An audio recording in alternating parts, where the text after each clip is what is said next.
HMPV વાયરસને પગલે અપક્ષના ધારાસભ્ય ધવલસિંહ ઝાલાએ આરોગ્ય મંત્રી ઋષિકેશ પટેલને પત્ર લખ્યો છે। પત્ર લખીને તાત્કાલિક પગલાં ભરવા માટે માગણી કરી છે। રાજસ્થાન સાથે જોડાયેલા જિલ્લાને કારણે તાત્કાલિક આરોગ્યની ટીમ મોકલવાની માગણી કરી છે। રાજ્યના જિલ્લા આરોગ્ય અધિકારીની બેઠક બોલાવી એચએમપીવી વાયરસને અટકાવવા માટે માર્ગદર્શન આપવાની માગણી કરી છે।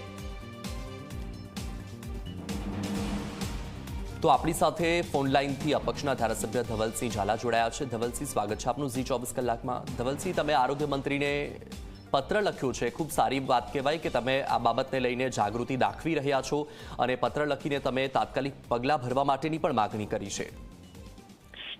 જી, હમણાં ડોક્ટર સાહેબે ખૂબ સારી સમજૂતી પણ આપી, એમને પણ શાંતિથી સાંભળ્યા।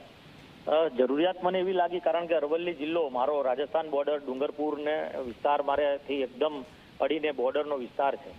એવા બોર્ડરના વિસ્તારના જે જિલ્લાઓ છે કે ત્યાં તમામ જગ્યા પર આ પ્રકારની પરિસ્થિતિ થતી હોય છે। આની પહેલા પણ એક વાયરસ આવ્યો હતો, એ રાજસ્થાનમાંથી એની એન્ટ્રી થઈ હતી અને એના કારણે બી ઘણા બધા છોકરાઓ પણ મરવાના કિસ્સાઓ ધ્યાન ઉપર આવ્યા હતા, જેમ કે સાબરકાંઠાથી શરૂઆત થઈ હતી।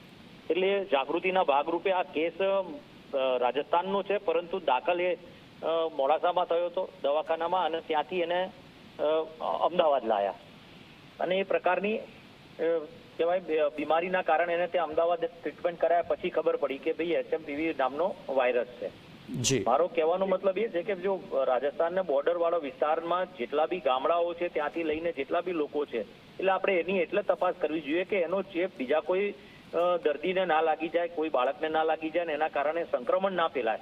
એની જાગૃતિના ભાગરૂપે આજે એક પ્રાયોરિટી, એક જવાબદાર નાગરિક તરીકે હું ધારાસભ્ય છું અરવલ્લી જિલ્લાનો અને બાયડ તાલુકાનો, એટલે મારી ફરજ આવે છે કે મારા જિલ્લાની અંદરથી તમામ આરોગ્યના કર્મચારીઓ હોય, કલેક્ટરશ્રી હોય ને તમામને એવી સૂચના આપવામાં આવે અને અહીંયાથી સ્પેશિયલી ટીમ આરોગ્યની ત્યાં મોકલવામાં આવે, કારણ કે આ સંક્રમણ જો વધારે વધે તો ઘણી બધા બાળકોને નુકસાન થાય તેવું છે અને એના ભાગરૂપે એક જાગૃત નાગરિક તરીકે એક સેવાકીય પ્રવૃત્તિ ધ્યાનમાં રાખીને મેં બિલકુલ ધવલસિંહ, આપણે કોરોનાથી ઘણું બધું શીખ્યા છીએ એટલે અગમચેતીના ભાગરૂપે આપણે પગલાં લેવા જોઈએ। ઝી 24 કલાક સાથે જોડાવા બદલ આપનો ખૂબ ખૂબ આભાર।